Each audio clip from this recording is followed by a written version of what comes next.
ಭೀಮರಾವ್ ಪಾಟೀಲ್ ಮಾತಾಡ್ತಾ ಇದ್ದಾಗ ನಾವು ರಾಜೀನಾಮೆ ಕೊಡ್ತೀವಿ ಅಂತ ಹೇಳಿದ್ರು. ನಿಮಗೆ ರಾಜೀನಾಮೆ ಕೊಡ್ಲಿಕ್ಕೆ ನಾವು MLC ಮಾಡಿಲ್ಲ, ನಿಮ್ಗೆ ಸೇವೆ ಮಾಡ್ಲಿಕ್ಕೆ MLC ಮಾಡಿದ್ದೇವೆ.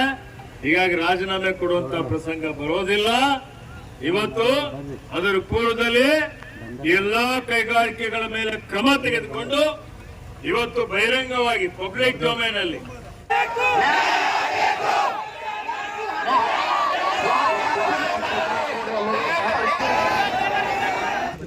ನಮ್ಗೆಲ್ಲ ಗೊತ್ತಿದೆ, ನಮ್ಮ ಜಿಲ್ಲೆ ಕೈಗಾರಿಕೆ ರಹಿತವಾದಂತಹ ಒಂದು ಜಿಲ್ಲೆ ಇದೆ. ಕೈಗಾರಿಕೆಗಳಿಂದ ಅಭಿವೃದ್ಧಿ ಆಗ್ತದೆ ಅಂತ ಹೇಳಿ ಹಿಂದೆಲ್ಲ ಪ್ರೋತ್ಸಾಹ ಕೊಟ್ಟು ಸಬ್ಸಿಡಿ ಕೊಟ್ಟು ಕೈಗಾರಿಕೆಗಳಿಗೆ 70-80ರ ದಶಕದಲ್ಲಿ ಅವಕಾಶವನ್ನು ಕೊಡಲಾಗಿದೆ. ಆದರೆ ಈ ಕೈಗಾರಿಕೋದ್ಯಮಗಳು ದ್ರೋಹ ಮಾಡಿ, ವಂಚನೆ ಮಾಡಿ, ಜನರಿಗೆ ಮೋಸ ಮಾಡಿ, ಸರ್ಕಾರಕ್ಕೆ ಮೋಸ ಮಾಡಿ, ಯಾವುದೇ ನಿಯಮಗಳನ್ನು ಪಾಲನೆ ಮಾಡದೆ ಎಲ್ಲಾ ನಿಯಮಗಳನ್ನು ಉಲ್ಲಂಘನೆ ಮಾಡಿ ಇವತ್ತೇನು ವಾಯು ಕಾಯ್ದೆ ಇದೆ, ಜಲ ಕಾಯ್ದೆ ಇದೆ, ಪರಿಸರ ಕಾಯ್ದೆ ಇದೆ, ಈ 3 ಕಾಯ್ದೆಗಳಿದ್ದಾವೆ. ಈ 3 ಕಾಯ್ದೆಗಳನ್ನು ಉಲ್ಲಂಘನೆ ಮಾಡಿ ಈಗ ಇವರು ತಮ್ಮ ಸ್ವಾರ್ಥಕ್ಕಾಗಿ ಏನಿಲ್ಲ ಕೈಗಾರಿಕೆಗಳು ಪ್ರಾರಂಭ ಮಾಡಿ ವಿಷಯುಕ್ತ ತ್ಯಾಜ್ಯವನ್ನು ಇವರು ಹಳ್ಳ ಕೊಳ್ಳ ಇವತ್ತೇನು ನಮ್ಮ ಕಾರಂಜ ಹಿನ್ನೀರಿನಲ್ಲಿ ಬಿಡುಗಡೆ ಮಾಡಿ ರೈತರಿಗೆ, ಸಾರ್ವಜನಿಕರಿಗೆ ಶುದ್ಧ ಕುಡಿಯುವ ನೀರು ಕೊಡುವಂತದ್ರಲ್ಲಿ ಸಹಿತ ವಿಷ ಸೇರಿಸುವಂತ ಕೆಲಸ ಮಾಡ್ತಾ ಇದ್ದಾರೆ. ಗಾಳಿಯಲ್ಲಿ ಸಹಿತ ವಿಷ ಹೊರಸೂಸುವಂತದ್ದು, ಇದರಿಂದ ಇಡೀ ವಾತಾವರಣ ಕಲುಷಿತ ಆಗುವಂತದ್ದು ನಾವೆಲ್ಲ ನೋಡಿದ್ದೇವೆ. ಇಲ್ಲೇನೂ ನನಗೆ ನೆನಪಿದೆ, 80ರ ದಶಕದಲ್ಲಿ ನಮ್ಮ ತಂದೆಯವರಾದ ಲಿಂಗೈಕ್ಯ ಪೂಜಾ ಭೀಮಣ್ಣ ಖಂಡ್ರೆಯವರು ಮತ್ತು ಲಿಂಗೈಕ್ಯ ಪೂಜಾ ಬಸವರಾಜ ಪಾಟೀಲ್ ಅವರು ವಿಧಾನ ಪರಿಷತ್ತಿನ ಸದಸ್ಯರಿದ್ದಂತಹ ಸಂದರ್ಭದಲ್ಲಿ ಈ ಭಾಗದಲ್ಲಿರುವಂತಹ ಎಲ್ಲ ವಿಷಯುಕ್ತ ರಾಸಾಯನಿಕ ಬಿಡುವಂತ ಕೈಗಾರಿಕೆಗಳು ಬಂದ್ ಮಾಡಬೇಕು ಅಂತ ಹೇಳಿ ಎಷ್ಟೇ ಒತ್ತಡ ಬಂದರೂ ಹೋರಾಟ ಮಾಡಿ ಆ ಕಾರ್ಖಾನೆಗಳು ಬಂದ್ ಮಾಡಿಸಿದಂಥದ್ದು ನಾನು ಸಣ್ಣವನಿದ್ದಾಗ ನೋಡಿದ್ದೇನೆ. ಅದೇ ರೀತಿಯಲ್ಲಿ ನಾನು 2023ರಲ್ಲಿ ಆಯ್ತು, ಬಾಬುರಾವ್ ತುಂಬಾ ಇಲ್ಲೇ ಏನೋ ಜೀವಂತಿದ್ದಾರೆ. ಈಗೇನೋ ನಾವು ಫೋಟೋ ಹಚ್ಚಿರಿ ಅಂತ ಗೊತ್ತಾರ ಅವರು, ಫೋಟೋ ಹಚ್ಚಿರಿ ಬಿಡಲ್ಲ, ನಿಮ್ಗೆಲ್ಲ ಸೊಲ್ಯೂಷನ್ ಕೊಡ್ತಿರ್ತೀವಿ. ಈಗ ನಾನು ಅರಣ್ಯ ಮತ್ತು ಪರಿಸರ ಇಲಾಖೆ ಸಚಿವನಾದ್ಮೇಲೆ ನನ್ನ ಇಲಾಖೆಗೆ ವ್ಯಾಪ್ತಿಗಿತ್ತು. ನನಗೆ ಎಲ್ಲಾ ರಾಜಶೇಖರ್ ಪಾಟೀಲ್ ಇರಬಹುದು, ಇತರ ಜನಪ್ರತಿನಿಧಿಗಳು ನನಗೆ ಬಂದು ಇವತ್ತೇನು ನೀವು ನಮ್ಮಲ್ಲಿರುವಂತಹ ಏನು ವಿಷಯುಕ್ತ ಕೈಗಾರಿಕೆಗಳು ಬಂದ್ ಮಾಡಬೇಕು ಅಂದಾಗ ನಾನು ಒಂದು ಆದೇಶ ಕೊಟ್ಟು ಇಲ್ಲಿರುವಂತಹ ಎಲ್ಲ ಟೈರ್ ಪ್ಯಾರಾಲಿಸಿಸ್ ಮತ್ತೆ ಫಾರ್ಮಾಸ್ಯೂಟಿಕಲ್ ಯಾರು ಇವತ್ತು 0 ಡಿಸ್ಚಾರ್ಜ್ ಇರಬೇಕು, ಆದರೆ ಅವರು ವಿಷಯುಕ್ತ ಇವತ್ತು ರಾಸಾಯನಿಕ ತ್ಯಾಜ್ಯ ಬಿಡ್ತಾ ಇದ್ದಾರೆ ಅನ್ನುವಂಥದ್ದು ತನಿಖೆ ಮಾಡಿ ವರದಿ ತರಿಸಿಕೊಂಡು ಅವೆಲ್ಲವನ್ನು ಮುಚ್ಚುವಂತ ಆದೇಶವನ್ನು ನಾನು ಕೊಟ್ಟಿದ್ದೆ. ನಾನು ಮುಚ್ಚುವಂತ ಆದೇಶ ಕೊಟ್ಟಿದ್ದಂಥದ್ದು ಕೆಲವರು ಹೈಕೋರ್ಟ್ಗೆ ಹೋದ್ರು, ಕೆಲವರು ಮಾಲಿನ್ಯ ನಿಯಂತ್ರಣ ಮಂಡಳಿಗೆ ಹೋದ್ರು, ಅಲ್ಲಿ ಅಪೀಲ್ ಮಾಡಿದ್ರು. ಅದು ನನಗೂ ಮಾಹಿತಿ ಇಲ್ಲ. ಇಲ್ಲಿ ಮತ್ತೆ ಪುನರಾರಂಭ ಆಗಿದ್ದು ನನಗೆ ಮಾಹಿತಿ ಇಲ್ಲ. ಇವತ್ತು ಮೊನ್ನೆವರೆಗೆ ನಾನು ಅನಾರೋಗ್ಯದಿಂದ ಇದ್ದಂತಹ ಸಂದರ್ಭದಲ್ಲಿ ನಾನು ಮಾಧ್ಯಮದಲ್ಲಿ ನೋಡಿದೆ. ಆಮೇಲೆ ರಾಜಶೇಖರ್ ಪಾಟೀಲ್ ಅವರು ಮಾತಾಡಿದ್ರು, ಆಮೇಲೆ ಜಿಲ್ಲಾಧಿಕಾರಿ ಮಾತಾಡಿದ್ರು, ಬಾಬುರಾವ್ ತುಂಬಾ ಮಾತಾಡಿದ್ರು, ಸುಮಾರು ಜನ ಎಲ್ಲ ಮಾತಾಡಿದ್ದಾರೆ. ಇವತ್ತು ಹೀಗಾಗಿ ಅವರೆಲ್ಲರಿಂದ ನಾನು ಮಾಹಿತಿಯನ್ನು ಪಡೆದುಕೊಂಡು ನಿನ್ನೆ ನಾನು ನೋಡಿದಾಗ ಈ 4 ಕೈಗಾರಿಕೆಗಳು ವಿಷಯುಕ್ತ ತ್ಯಾಜ್ಯ ನಿಮ್ಮ ಪವಿತ್ರವಾದಂತ ಗುರುಗಂಗಾಗೆ ಮಾಣಿಕ್ ಪಬ್ಲಿಕ್ ಸ್ಕೂಲಲ್ಲೇ ನಾನು 1 ವರ್ಷ ವಿದ್ಯಾಭ್ಯಾಸ ಮಾಡಿದ್ದೇನೆ, 5ನೇ ತರಗತಿ. ಸುಮಾರು ಈಗ 45 ವರ್ಷ ಮೇಲೆ ಆಯ್ತು. ಅದ್ರ ಬಗ್ಗೆ ನನಗೂ ಆ ಒಂದು ಸಂಸ್ಥೆ ಬಗ್ಗೆ ಅಪಾರವಾದಂತ ಒಂದು ನಂಬಿಕೆ ಇದೆ, ವಿಶ್ವಾಸ ಇದೆ. ದೊಡ್ಡ ಮಹಾರಾಜರ ಜೊತೆಯಲ್ಲಿ ಬಹಳಷ್ಟು ನಾವೆಲ್ಲ ಅನೇಕ ಸಲ ಹೋಗಿ ಅವರ ಮಾರ್ಗದರ್ಶನವನ್ನು ಪಡೆದಿದ್ದೇವೆ. ಹೀಗಾಗಿ ಆ ಒಂದು ಏನು ಹಳ್ಳ ಇದೆ ಅದರ ಶುದ್ಧತೆ ಮತ್ತು ಅದರ ಪಾವಿತ್ರ್ಯತೆ ಅದರ ಸ್ವಚ್ಛತೆ ಕಾಪಾಡಿಕೊಂಡು ಹೋಗುವಂಥದ್ದು. ಸುತ್ತಮುತ್ತಲಿನ ಹಳ್ಳಿಯವರೇನಿದ್ದೀರಿ ಎಲ್ಲರಿಗೂ ಬದುಕು ಕಟ್ಟಿಕೊಡುವಂತ ಕೆಲಸ ಇವತ್ತು ಸರ್ಕಾರದಿದೆ. ಹೀಗಾಗಿ ಯಾವುದೇ ರೀತಿಯ ಮಾಲಿನ್ಯ ಇರಲೇಬಾರದು.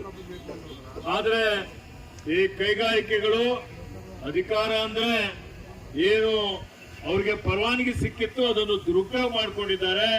ಹಿಂಬಾಗಿಲಿನಿಂದ ನಮಗೂ ಸಹಿತ ಮಾಹಿತಿ ಇಲ್ಲದ ರೀತಿಯಲ್ಲಿ ಹೈಕೋರ್ಟ್ಗೆ ಹೋಗಿ ಇವತ್ತು ಮಾಲಿನ್ಯ ನಿಯಂತ್ರಣ ಮಂಡಳಿಗೆ ಹೋಗಿ ಇವತ್ತು ಅವರು ಪರವಾನಗಿಯನ್ನು ತೆಗೆದುಕೊಂಡು ಬಂದಿದ್ದಾರೆ ಅನ್ನುವಂತ ಒಂದು ಮಾಹಿತಿ ನನಗೆ ಇದೆ. 4 ಕೈಗಾರಿಕೆಗಳನ್ನು ಮುಚ್ಚಲಿಕ್ಕೆ ಆದೇಶ ಕೊಟ್ಟಿದ್ದೇವೆ. ನಿನ್ನೆನೆ ಬಂದು ಜಿಲ್ಲಾಧಿಕಾರಿಗಳ ಜೊತೆಯಲ್ಲಿ ಮಾತನಾಡಿ ನಿನ್ನೆ ರಾತ್ರಿವರೆಗೆನೆ ಮುಚ್ಚುವ ಆದೇಶ ಆಗಬೇಕು ಅಂತೇಳಿ ಅದಕ್ಕೆ ಸೀಲ್ ಮಾಡುವಂತ ಕೆಲಸ ಮಾಡಿದ್ದೇವೆ. ಈಗ ಇನ್ನಿತರ ಏನು ರಾಸಾಯನಿಕ ವಿಷಯುಕ್ತ ತ್ಯಾಜ್ಯ ಹಳ್ಳಗಳಿಗೆ ಬಿಡುವಂತ ಕೈಗಾರಿಕೆಗಳಿದಾವೆ. ಇದು ತರಾತುರಿಯಲ್ಲಿ ಮಾಡಿದ್ರೆ ಮತ್ತೆ ಹೈಕೋರ್ಟ್ ಅಲ್ಲಿ ಅವರು ಸ್ಟೇ ತಗೊಂಡ್ಬಿಡ್ತಾರೆ. ಹೀಗಾಗಿ ನಾನು ಈಗಾಗಲೇ ಮಾಲಿನ್ಯ ನಿಯಂತ್ರಣ ಮಂಡಳಿ ಅಧ್ಯಕ್ಷ ಶ್ರೀನಿವಾಸುಲಿಗೆ ಮಾತನಾಡಿದ್ದೇನೆ ದೂರವಾಣಿ ಮುಖಾಂತರ. ನಮ್ಮ ಅಧಿಕಾರಿನೇ ಇದ್ದಾರೆ ಅವರು. ಹಿಂದೆ ನಾನು ಅರಣ್ಯ ಇಲಾಖೆ ಸಚಿವನಾಗಿದ್ದೆ. ಇವತ್ತು ಅವರಿಗೆ ಮಾತನಾಡಿ ಹೇಳಿದ್ದೇನೆ. ಇವತ್ತು ಹೇಳಿ ಅವರಿಗೆ ವಿಶೇಷವಾಗಿ ನಾನು ತತ್ಕ್ಷಣವೇ ಈ ಎಲ್ಲಾ ಕೈಗಾರಿಕೆಗಳ ಬಗ್ಗೆ ಒಂದು ವರದಿಯನ್ನು ತರಿಸಿಕೊಂಡು ಇವತ್ತು ತನಿಖೆ ಆದೇಶ ಮಾಡಿ ಅಂತ ಹೇಳಿದ್ದಾರೆ. ಅದಕ್ಕೆ 15 ದಿವಸದಲ್ಲಿ ವರದಿ ಬರುತ್ತೆ. 15 ದಿವಸದ ಒಳಗಾಗಿನೂ ಅದ್ರ ಮೇಲೆ ಪೊಲ್ಯೂಷನ್ ಕಂಟ್ರೋಲ್ ಬೋರ್ಡ್ ಅಧಿಕಾರಿಗಳು ನಿಗಾ ಇಡ್ತಾರೆ. ಒಂದೇ ಒಂದು ಹನಿನೂ ವಿಷ ಯುಕ್ತವಾದಂತಹ ತ್ಯಾಜ್ಯ ಬಿಟ್ರೆ ಇಲ್ಲೇ SP ಇದ್ದಾರೆ ಪ್ರದೀಪ್, ಇವತ್ತು ಹೇಳಿದ್ದೇನೆ ಅವರಿಗೆ ಕ್ರಿಮಿನಲ್ ಮೊಕದ್ದಮೆ ಹಾಕಿ ಎಷ್ಟೇ ದೊಡ್ಡ ವ್ಯಕ್ತಿ ಇದ್ರು ಅವನಿಗೆ ಜೈಲಿಗೆ ಕಳಿಸಬೇಕು ಅನ್ನುವಂತ ಆದೇಶವನ್ನು ಸೂಚನೆಯನ್ನು ಕೊಟ್ಟಿದ್ದಾರೆ. ನಮ್ಮ ಏನು ನನ್ನ ಇಲಾಖೆ ವ್ಯಾಪ್ತಿಯಲ್ಲಿ ಬರುವಂತ ನಮ್ಮ ಪಂಚಾಯಿತಿಯ ಜಿಲ್ಲಾ ಪಂಚಾಯಿತಿಯ ಮುಖ್ಯ ಕಾರ್ಯನಿರ್ವಾಹಕ ಅಧಿಕಾರಿಗಳಿದ್ದಾರೆ. ಅವರಿಗೂ ಹೇಳಿದ್ದೇನೆ ಅವ್ರು ಕೊಟ್ಟಂತ ಪರವಾನಗಿ ಹಿಂಪಡಿಬೇಕು ಅಂತ ಹೇಳಿ. ಜಿಲ್ಲಾಧಿಕಾರಿ ಅವರಿಗೆ ಹೇಳಿದ್ದೇನೆ ಲೈಸೆನ್ಸ್ ಕೊಟ್ಟಂತದ್ದು ಹಿಂಪಡಿಬೇಕು ಅಂತ ಹೇಳಿದ್ದೇನೆ. ಹೀಗಾಗಿ ನೀವೆಲ್ಲ ಏನು ಬಯಸ್ತಾ ಇದ್ದೀರಿ ಇದಕ್ಕೆ ಶಾಶ್ವತವಾದಂತಹ ಪರಿಹಾರ ಕಂಡುಕೊಳ್ಳಬೇಕು ಅನ್ನುವಂಥದ್ದು. ಇದಕ್ಕೆ ಇವತ್ತು ನನ್ನ ಮಾತಿದೆ. ಭೀಮರಾವ್ ಪಾಟೀಲ್ ಮಾತಾಡ್ತಾ ಇದ್ದಾಗ ನಾವು ರಾಜೀನಾಮೆ ಕೊಡ್ತೀವಿ ಅಂತ ಹೇಳಿದ್ರು. ನಿಮಗೆ ರಾಜೀನಾಮೆ ಕೊಡ್ಲಿಕ್ಕೆ ನಾವು MLC ಮಾಡಿಲ್ಲ, ನಿಮ್ಗೆ ಸೇವೆ ಮಾಡ್ಲಿಕ್ಕೆ MLC ಮಾಡಿದ್ದೇವೆ. ಹೀಗಾಗಿ ರಾಜೀನಾಮೆ ಕೊಡುವಂತ ಪ್ರಸಂಗ ಬರೋದಿಲ್ಲ. ಇವತ್ತು ಅದರ ಪೂರ್ವದಲ್ಲಿ ಎಲ್ಲಾ ಕೈಗಾರಿಕೆಗಳ ಮೇಲೆ ಕ್ರಮ ತೆಗೆದುಕೊಂಡು ಇವತ್ತು ಬಹಿರಂಗವಾಗಿ ಪಬ್ಲಿಕ್ ಡೊಮೇನ್ ಅಲ್ಲಿ ಸಾರ್ವಜನಿಕರ ಗಮನಕ್ಕೆ ಇರಬೇಕು. ಯಾವ್ದಾದ್ರು ಅವ್ರು ಏನ್ ಮಾಡಿದ್ದಾರೆ, ಏನ್ ನಿಯಮ ಇದೆ ಎಲ್ಲವನ್ನು ನಿಮ್ಮ ಸಮಕ್ಷಮದಲ್ಲಿನೇ ಇವತ್ತು ಕ್ರಮವನ್ನು ತೆಗೆದುಕೊಂಡು ನಿಮ್ಗೆ ಶಾಶ್ವತವಾದಂತಹ ಒಂದು ಪರಿಹಾರ ನಮ್ಮ ಸರ್ಕಾರ ಕೊಡ್ತದೆ, ನಾವು ಕೊಡ್ತೇವೆ, ನಮ್ಮೆಲ್ಲ ಮುಖಂಡರುಗಳು ಕೊಡ್ತಾರೆ ಅನ್ನುವಂತ ಒಂದು ಭರವಸೆಯನ್ನು ಈ ವೇದಿಕೆ ಮುಖಾಂತರ ನಾನು ತಮ್ಮೆಲ್ಲರಿಗೆ ಕೊಡ್ಲಿಕ್ಕೆ ಇಷ್ಟಪಡ್ತಾ ಇದ್ದೀನಿ. ಅದಕ್ಕೆ ನಿಮ್ಮ ಆರೋಗ್ಯದ ಬಗ್ಗೆ ನಮಗೆ ಕಳಕಳಿ ಇದೆ, ಕಾಳಜಿ ಇದೆ.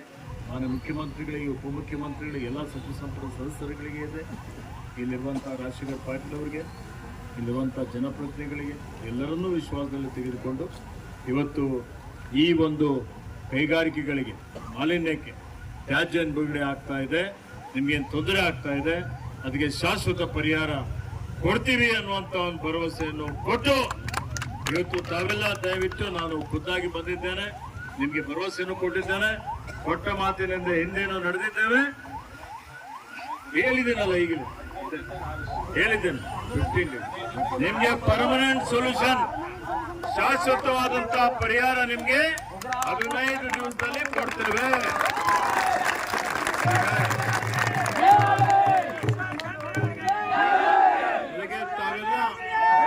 ತಾವೆಲ್ಲ ದಯವಿಟ್ಟು ಸಹಕಾರ ಮಾಡಿ, ದಯವಿಟ್ಟು ನಿಮ್ಮ ಹೋರಾಟ, ನಿಮ್ಮ ಪ್ರತಿಭಟನೆ ಹಿಂಪಡೆಯಿರಿ, ನಮ್ಮ ಮೇಲೆ ವಿಶ್ವಾಸ ಇಕ್ಕಿ ಇವತ್ತು ನಿಮ್ಮ ಸಮಸ್ಯೆಗೆ ಪರಿಹಾರ ಕೊಡ್ತೀವಿ ಅನ್ನುವಂತ ಮತ್ತೊಮ್ಮೆ ಮಾತನ್ನು ಹೇಳಿ ನಿಮ್ಮೆಲ್ಲರಿಗೆ ಯಾರ್ಯಾರು ಪ್ರತಿಭಟನೆಯಲ್ಲಿ ಊಟ ಇಲ್ಲದೆ ನೀರು ಕುಡಿಯದೆ ಇವತ್ತು ರಸ್ತೆ ಮೇಲೆ ಬಂದು ಕೂತಿದ್ದೀರಿ, ನಿಮ್ಮ ಬದ್ಧತೆಯನ್ನು ತೋರಿಸಿದ್ದೀರಿ, ಶಾಶ್ವತವಾದಂತಹ ಪರಿಹಾರಕ್ಕೆ ನೀವೆಲ್ಲ ಸಾಕ್ಷಿ ಆಗಿದ್ದೀರಿ.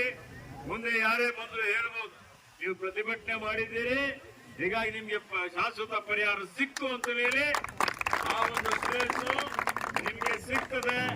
ನಮಗೆ ಸರ್ಕಾರಕ್ಕೆ ಟ್ಯಾಕ್ಸ್ ಆಗಲಿ ಮತ್ತೊಂದಾಗ್ಲಿ ಅವಶ್ಯಕತೆ ಇಲ್ಲ. ನಿಮ್ಮ ಆರೋಗ್ಯ ಮುಖ್ಯ, ನಿಮ್ಮ ಬದುಕು ಮುಖ್ಯ, ನಿಮ್ಮ ಭವಿಷ್ಯ ಮುಖ್ಯ, ನಿಮ್ಮ ಮುಂದಿನ ಪ್ರಜೆಗಳ ಭವಿಷ್ಯ ಮುಖ್ಯ. ಮಾಣಿಕ್ ನಗರದ ಏನೊಂದು ಪಾವಿತ್ರ್ಯತೆ ಇದೆ ಅದು ಮುಖ್ಯ.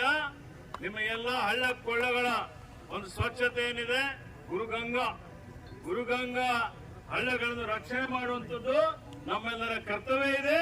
ಅದನ್ನು ನಾವು ರಕ್ಷಣೆ ಮಾಡ್ತೀವಿ ಅನ್ನುವಂತ ಒಂದು ಭರವಸೆಯನ್ನು ಕೊಟ್ಟು ನಿಮ್ಮೆಲ್ಲರಿಗೆ ಧನ್ಯವಾದಗಳನ್ನು ಹೇಳಿ ತಾವೆಲ್ಲ ತಮ್ಮ ಪ್ರತಿಭಟನೆ ಈಗ ಹಿಂಪಡಿಬೇಕು ಅಂತ ಮತ್ತೊಮ್ಮೆ ವಿನಂತಿ.